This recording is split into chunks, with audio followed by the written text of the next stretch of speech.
Assalamualaikum everyone, this is again your registered social worker, Mecca Disalan Yasin. So, ang pag-uusapan naman natin for today is about group work 2.0. Without further ado, let's now proceed on the next slide. Pinakaunang-una sa slide is yung about sa group. So, ano nga ba yung tinatawag nating group o grupo? From the word itself, grupo, two or more person. Kapag sinabi ng two or more person, group pa din kahit dalawa lang.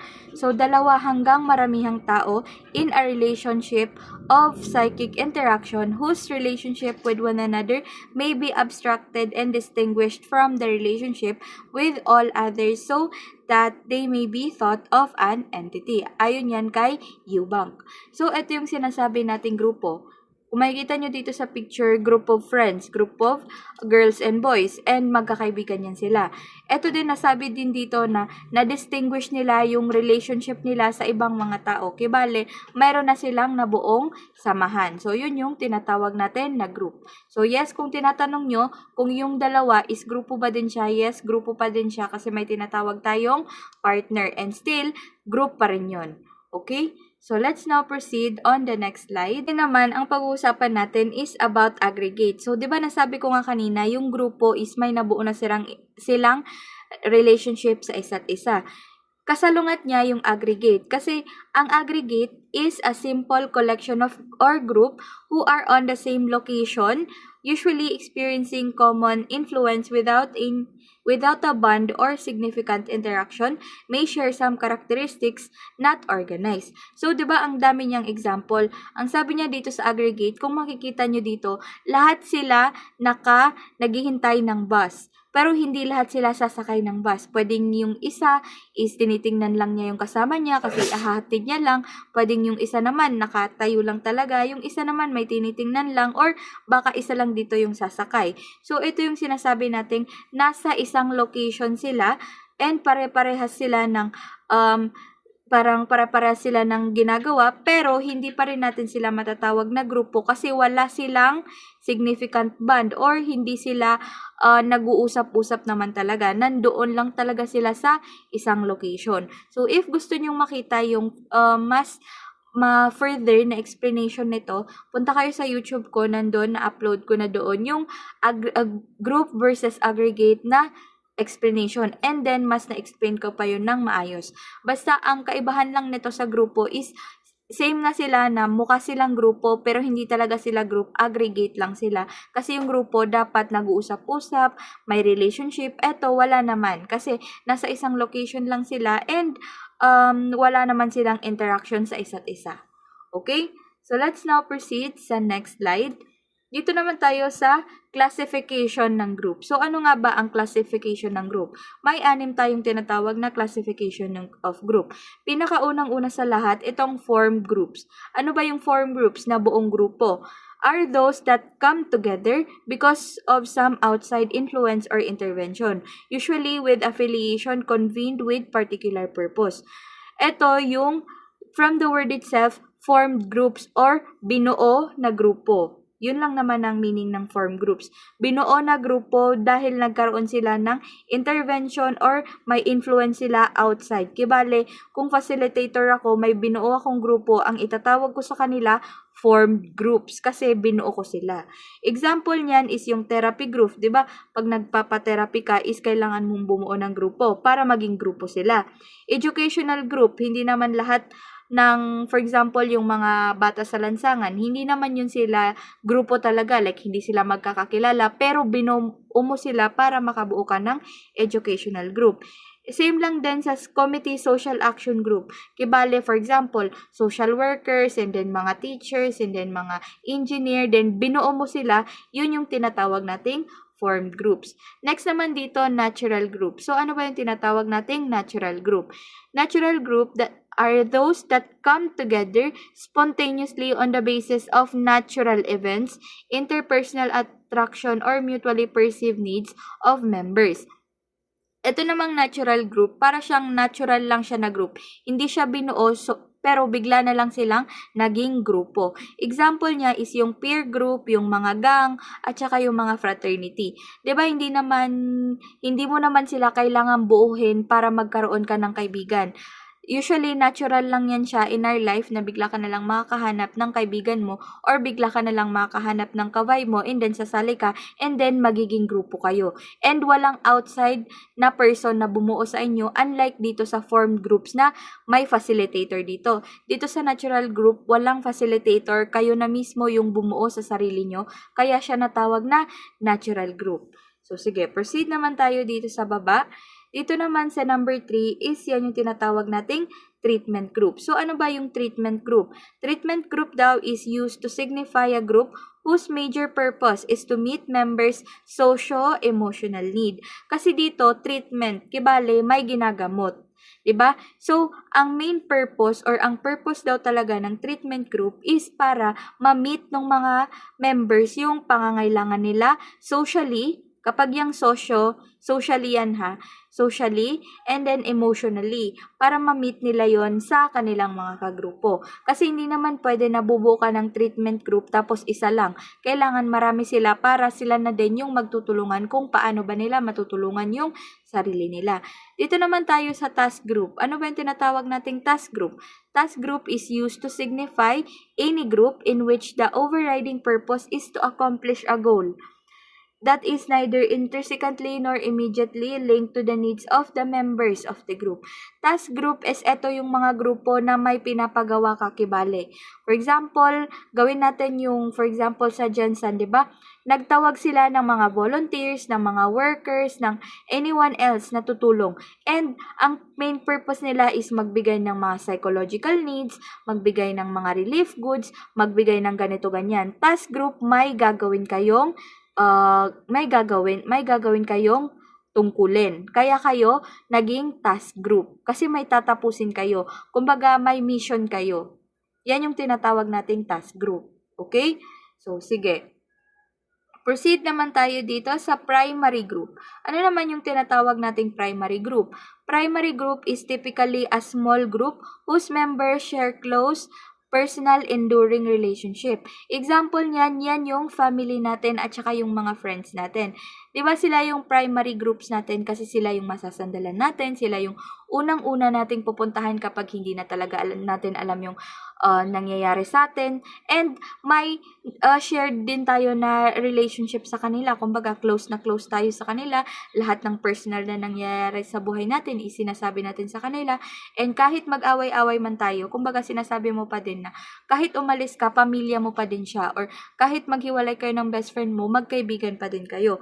So, yun yung tinatawag nating primary group. Sila yung unang-unang pupuntahan mo kung magka-problema ka man. Okay? Dito naman tayo sa social group. Social group is a collectivity of two or more, kumbaga two or more tao daw siya, who are in a state of interaction with one another. Okay? Yan yung tinatawag nating social group or yung mga kagrupo mo lang outside your primary group. So, in group is yan yung who are directly belong. Kumbaga, kasali ka sa grupo na yon. Out group, yung hindi, which we do not belong. Kibale, yung hindi ka kasali sa group, magkasalungat yang in group at saka out group. Okay? So, let's now proceed sa next na slide. Ano naman daw ang uses of group?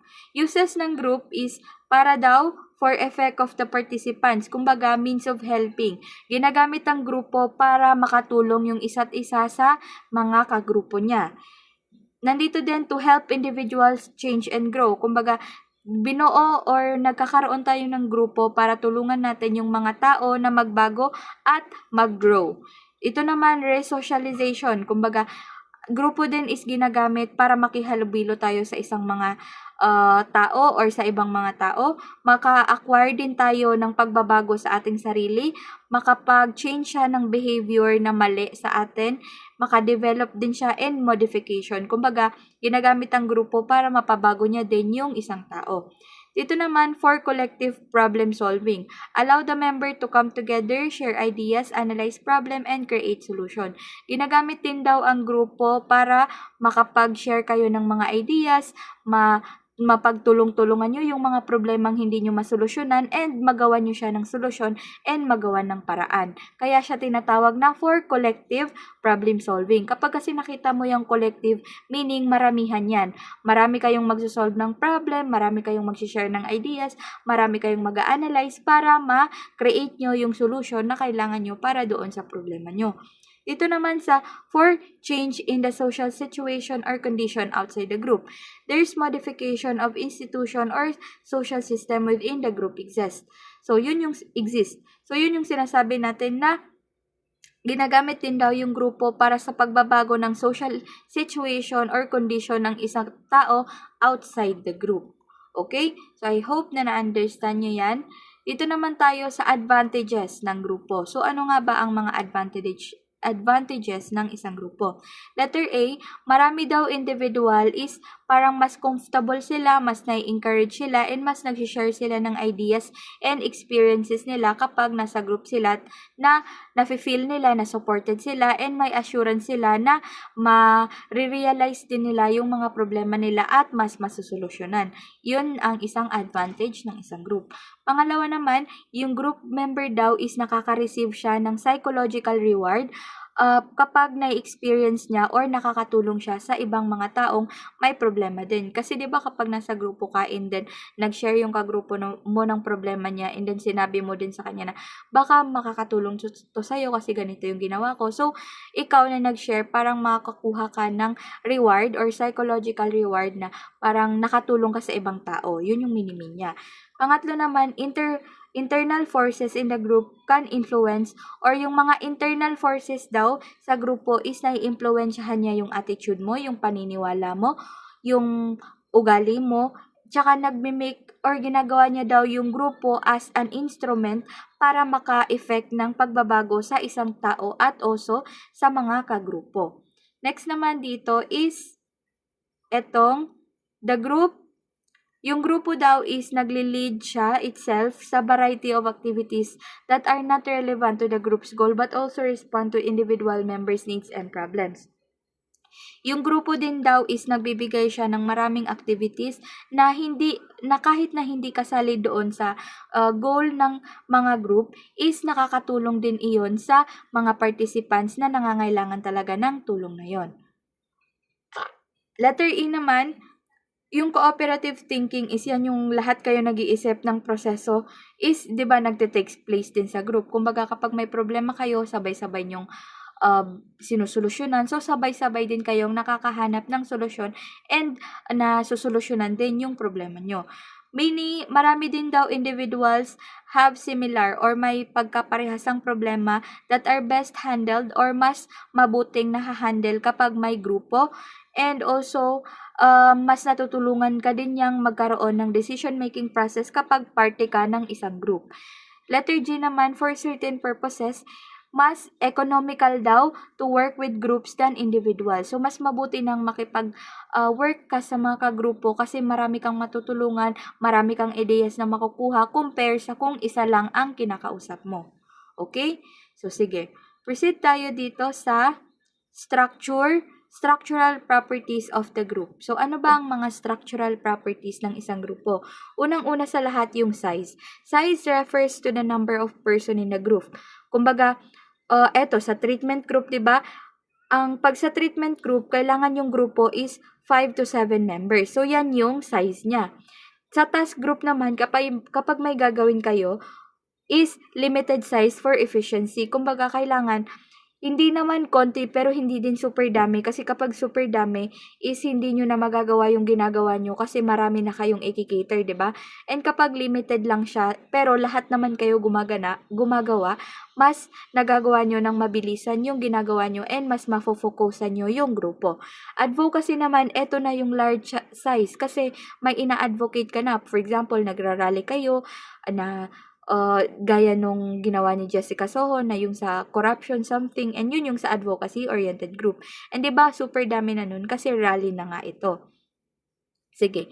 Dito naman tayo sa structure niya na communication structure. Encompasses who interact with whom about what and this interaction may take verbal or non-verbal form. So, ito din communication. Pwedeng sa communication, nagsasalita ka or sign languages. Yun lang naman ang meaning ng communication structure. For example, mga sign language, or nagsasalita ka, verbal, or anything else na nagko-communicate sa isang tao. I-take note din natin na yung communication daw is a process of transferring.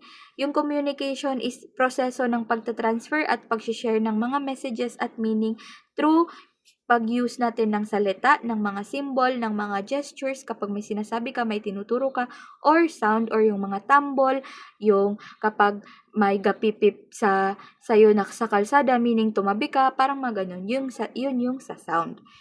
I think super bigat ng discussion natin for today, pero ginawa ko yun siya kay I think hindi ako makaka-post sa bukas ba? Sunday kasi may a-attendan ako and tinapos ko na to siya para ma-upload ko na to and this will serve as the 90 and 89 days kasi sobrang haba ng discussion niya.